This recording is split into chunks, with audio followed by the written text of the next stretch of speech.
Welcome बच्चों, हम देख रहे हैं exercise 4.1 in the chapter pair of straight lines और उसमें क्वेश्चन है हमारे पास क्वेश्चन 5 है और क्वेश्चन 6 जो आज हम यहाँ पर पढ़ने वाले हैं। ठीक है, तो पट से आप अपनी टेक्स्ट बुक ले लो, वहाँ पर ये क्वेश्चंस है। ठीक है, उसके बाद आपके पास में जो डायरी होंगे जिसमें आपने पूरे नोट्स इस तक यानी इस समय तक इस चैप्टर के लिखे हैं, आप उसको भी एक बार पढ़ लो और उसके बाद यहाँ पर पढ़ना शुरू करो। ठीक है, क्योंकि यहाँ पर समझना है तो आपको इसको पहले वाला मालूम चाहिए। ठीक है, तो बराबर हर एक चीज़ आप अच्छे से करो। ठीक है, तो चलो क्वेश्चन नंबर 5 है हमारे पास। यहाँ पर देखो क्या कहा उसने। ठीक, यहाँ पर कहा उसने find the condition that the line. देखो पहला क्वेश्चन लिया, उसमें से आपको कंडीशन निकालना है जिसके लिए क्या होगा, द लाइन 4x + 5y = 0।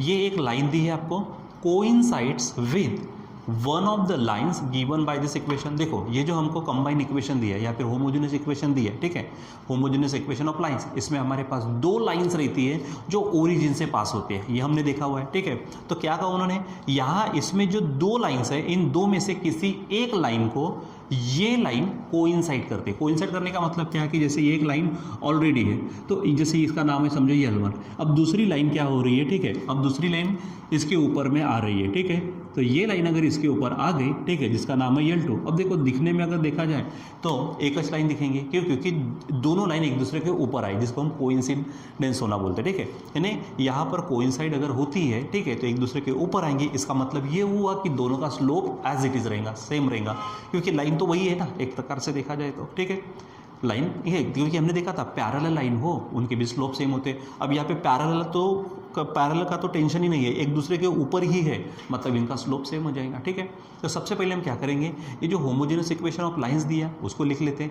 फिर ध्यान में रखो हमने अगर मान लीजिए हमारे पास होमोजेनियस इक्वेशन है, क्या था, x² + 2hxy + by² = 0। ये हमारे पास क्या है, होमोजेनियस इक्वेशन है। फिर उसके बाद इसी का हमने ऑक्सिलरी इक्वेशन देखा था। ठीक है, तो ऑक्सिलरी इक्वेशन क्या है हमारे पास, bm² + 2hm + a = 0। और कुछ मैंने कहा था जब हमने ये देखा था कि कुछ चीज़ें इससे अगर जाते हो तो थोड़ा सा और भी आसान हो जाता है। ठीक है, तो ये हम देखने वाले ध्यान में रखो, ये a² + 2hxy + by² homogeneous equation है और उसी का ये क्या है, ऑक्सिलरी इक्वेशन। ठीक है, तो चलो शुरुआत करते हैं।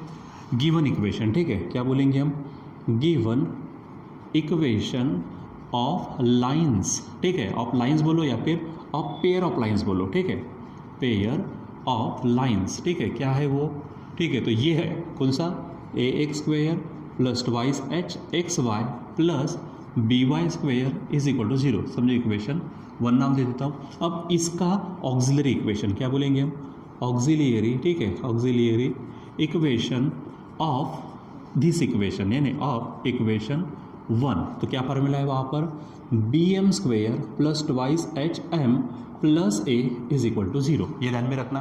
ठीक है, तो आप इसको अगर नाम देना चाहेंगे तो आप नाम दे सकते हो। ठीक है, अब उन्होंने कौन सी लाइन दी है, ये लाइन दी है, पहले हम इसका स्लोप निकालेंगे। ठीक है, और इन दो लाइन में से किसी एक लाइन का स्लोप भी वही होगा क्योंकि एक दूसरे के ऊपर आई है। ठीक है, यानी क्या बोलेंगे हम, slope of line, slope of line, कौन सी लाइन है हमारे पास, 4x + 5y = 0। ठीक है, तो नीचे लिख लेते हैं फार्मूला क्या है, इज, डायरेक्ट बोलो यहाँ पर फार्मूला क्या रहता, -a/b। अब ये यानी कौन, x के साथ जो है वो कोएफिशिएंट, b यानी कौन, y के साथ जो है वो कोएफिशिएंट, यानी क्या हो जाएगा, -a यानी 4, ठीक है, और b यानी 5 हो जाएगा। ठीक, अब हम बोलेंगे कि ये लाइन, ठीक है, ये जो इक्वेशन दिया इसमें दो लाइन से, दो में से किसी एक को कोइंसाइड करते तो उसका स्लोप भी यही हो जाएगा। ठीक है, क्या बोलेंगे, एज लाइन, कौन सी line, as line 4x + 5y = 0 क्या करती है, coincide with one of the lines given by equation first. Equation first में जो लाइंस दी गई है उसमें से एक लाइन को ये लाइन कोइंसाइड करते हैं, इसलिए क्या बोलेंगे, स्लोप ऑफ दैट लाइन यानी दो लाइन में से जिसके ऊपर वो कोइंसाइड करती है उसका स्लोप। ठीक है, ऑफ दैट लाइन। ठीक है, क्या बोलेंगे हम, उसको यम नाम दे देते हैं और वो भी हमारा क्या होगा, -4/5 ही होगा। ठीक है, लेकिन बच्चों याद करो जब हमने ऑक्सिलरी इक्वेशन देखा था ना, ठीक है, तो वहीं पर हमने कह लिया था, क्योंकि यहाँ पर जो यम है भले वो क्वाड्रेटिक में लिख लिया, लेकिन जो स्लोप्स है वही इस के क्या रहते हैं, रूट्स रहते हैं।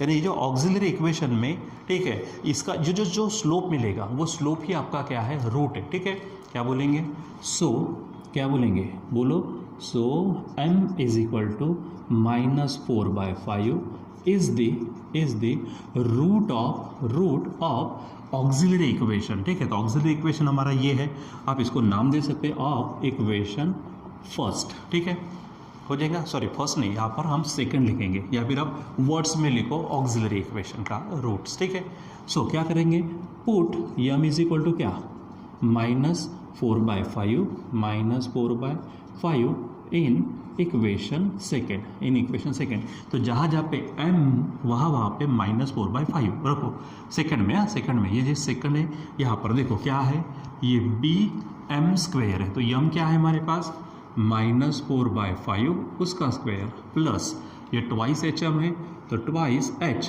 m क्या है वो देखो, ये है -4/5, ठीक है, ये 5 है, और आगे a है plus a is equal to 0 हो जाएगा। अब सिंपली क्या करो बच्चों, इसको सॉल्व करो, तो क्या हो जाएगा, ये देखो माइनस है तो भी प्लस हो जाएगा, 4 का 16 होगा, ठीक है, और 5 का 25 हो जाएगा, b प्लस यहाँ पे एक्चुअली माइनस होगा, तो 4 2 8/5 h plus a is equal to 0 हो जाएगा। अब आप क्या करो, 5 और 25 का एलसीएम कौन है, 25, उससे आप सबको मल्टीप्लाई करो, यानी बोलेंगे यहाँ पर हम मल्टीप्लाइंग बाय 25, ठीक है, मल्टीप्लाइंग बाय 25, यहाँ से 25 हट जाएंगे तो 16b माइनस 5 5 और 5 8 40h plus 25a is equal to 0। या तो आप ऐसा लिखो, या फिर जैसे हमारे ए बी के अनुसार लिखते हैं, तो ये 25a हो जाएगा प्लस 16b होगा और माइनस 40h होगा। This is the required condition, क्या बोलेंगे, यही हमारी रिक्वायर्ड कंडीशन है, क्या, दिस इज रिक्वायर्ड कंडीशन, जो कंडीशन उसने हमको पूछी थी, तो वो कंडीशन ये है, कौन सी, ये 25 है plus 16b minus 40h is equal to 0 आ जाना चाहिए। ये अगर आता है तो जो उन्होंने यहाँ पे कहा था वो सच हो जाएगा। ठीक है, तो इस तरह से करना है। अच्छा, आगे की भी वैसे ही है, बस थोड़ा सा कंडीशन क्या है कि यहाँ पे परपेंडिकुलर है, परपेंडिकुलर में स्लोप्स क्या रहते हैं, निगेटिव में रेसिप्रोकल उल्टा रहते हैं। यहाँ पर भी कुछ है, यहाँ पे थोड़ा शो दैट टाइप क्वेश्चन है। चलो फटाफट करते हैं अब, क्योंकि अब आपके पास ये मटेरियल ऑलरेडी है। ठीक, चलो इसी का सेकंड क्वेश्चन, जैसे वहाँ किया वैसे यहाँ करेंगे, बोलो फट से, गिवन इक्वेशन ऑफ लाइन्स, क्या है बताओ, गिवन इक्वेशन ऑफ लाइन्स या फिर given equation of pair of lines. ठीक है, ये है a² plus twice hs² plus by² is equal to 0, क्या है, ax² plus twice hxy plus by² is equal to 0 है। इसको हम क्या करते हैं, इक्वेशन फर्स्ट नाम दे देते हैं। ठीक, अब इसी का ऑक्सिलरी इक्वेशन क्या बोलेंगे हम, auxiliary equation of equation first, ये जो ऊपर दिया है उसका ऑक्सिलरी इक्वेशन। ठीक है, तो क्या फार्मूला हमारे पास, bm² plus twice hm plus यहाँ पर है a इज इक्वल टू 0।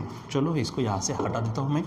ठीक है, इसका काम हो गया, क्योंकि हमने जो बेसिक में पहले देख लिया कि हमको यहाँ पर ये चीज़ें आज हमको ज़रूरी है। ठीक है, तो ध्यान में रखो, वो अगर दिमाग में है तो फिर कोई बात ही नहीं है, नहीं तो फिर हमको यहाँ पर ध्यान में रखना, लिखना ही पड़ता है। ठीक, चलो इसको थोड़ा अच्छा क्लीन कर देता हूँ मैं।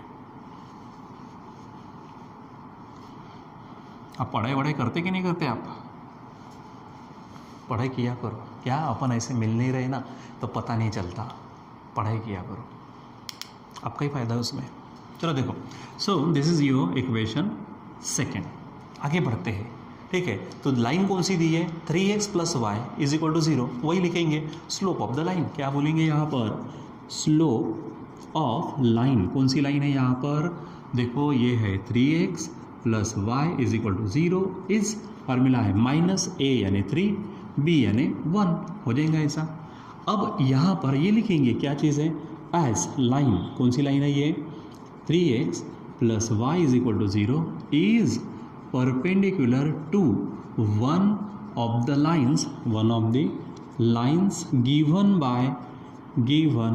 Bye equation first. ठीक है, ऐसा है, जो वहाँ पर लिखा है वही वहाँ पर ऊपर में कोइंसाइड हो रहा था, यहाँ पे परपेंडिकुलर है, तो ये इसका स्लोप क्या होगा, निगेटिव में उल्टा हो जाएगा।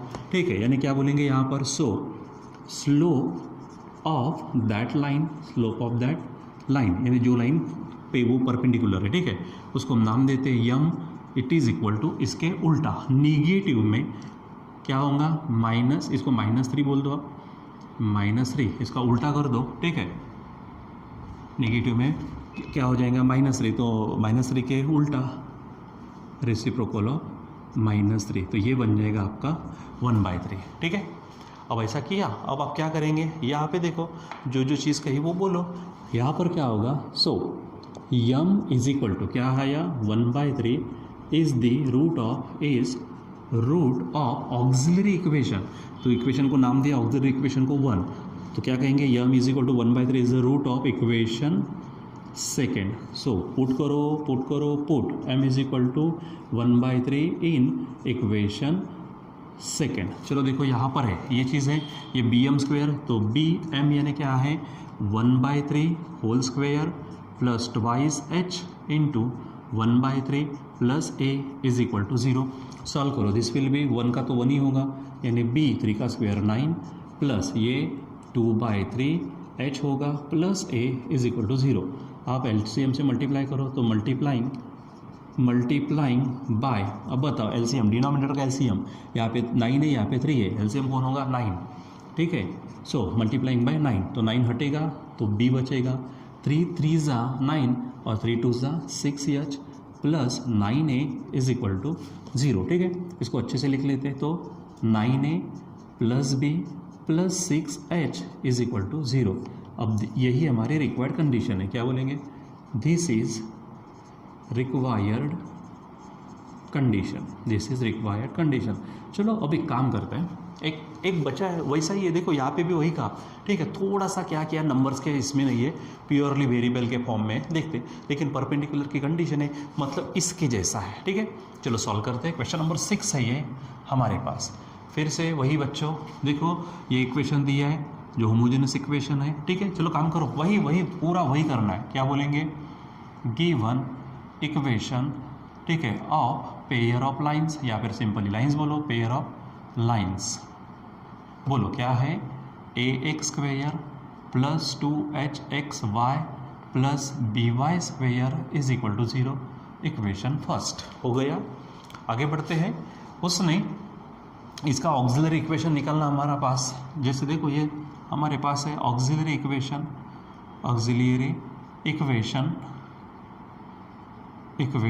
ऑफ इक्वेशन फर्स्ट, यानी ऊपर का ऑक्सिलरी इक्वेशन क्या होगा, bm² plus twice hm plus a is equal to 0। देखो बार बार वही आ रहा, इक्वेशन सेकेंड कहेंगे। अब स्लोप निकालेंगे लाइन का, कौन सी लाइन दी है, देखो यहाँ पर लाइन क्या दी है, is perpendicular to px plus qy is equal to 0। तो क्या बोलेंगे, स्लोप ऑफ लाइन, कौन सी लाइन है, px plus qy is equal to 0 is, formula है माइनस a x के साथ होता है अपॉन b y के साथ होता है, यानी -p/q। ठीक है, हो गया। अब क्योंकि यहाँ पर हमको लाइंस क्या दी है, परपेंडिकुलर दी है। ठीक है, तो इसका मतलब क्या है, स्लोप नेगेटिव में उल्टा हो जाएगा। तो जो कहा, क्या कहा, if one of the lines given by this equation is perpendicular to this, हम भी वही लिखते हैं, क्या बोलेंगे, एज उन्होंने जैसा लिखा वैसा, one of the lines given bye, अब पूरा इक्वेशन लिखने की जरूरत नहीं है, इक्वेशन फर्स्ट बोलो। ठीक है, क्या है, इज परपेंडिकुलर टू, कौन सी लाइन है वो, px plus qy is equal to 0 to line, कौन सी, px plus qy is equal to 0। ठीक है, सो क्या बोलेंगे, ठीक है, स्लोप निकालेंगे तो क्या होगा, स्लोप ऑफ दैट लाइन, उस लाइन का स्लोप। ठीक है, दैट लाइन जो दो लाइंस है, ठीक है, इसमें जो दो लाइंस है, जो इस जिसमें से एक लाइन इसको परपेंडिकुलर है, उस लाइन का स्लोप जिसको हम नाम देंगे यम, ठीक है, और वो निगेटिव में रेसिप्रोकल हो जाएगा, किसका, इसका, यानी माइनस पी बाई क्यू का माइनस माइनस हटेगा, ऊपर कर दो तो यहाँ पर क्या होगा बच्चों, ये बन जाएगा हमारा क्यू बाय पी, क्या होगा, क्यू बाय पी, ठीक है। और ये जो हमारे पास स्लोप आता है, ठीक है, यही ऑक्सिलरी इक्वेशन का क्या रहता है, रूट, ठीक है। तो क्या बोलेंगे, so m is equal to q by p is the root of auxiliary equation, जिसको नाम दिया इक्वेशन सेकेंड। तो अब ये वैल्यू पुट करो वहाँ पर, put m is equal to q by p in equation second, वहाँ पर रख दो। ये सेकेंड इक्वेशन है, देखो ये बी एम स्क्वेयर, तो b है m क्या है, q by p whole square plus twice h, ठीक है, और यम है फिर से q by p plus A is equal to 0। अब सॉल्व करो, क्या होगा यहाँ पर, क्यू का स्क्वायर क्यू स्क्वायर, ये पी स्क्वायर, ठीक है, इंटू बी प्लस यहाँ पर 2 q by p h plus A is equal to 0, ठीक है।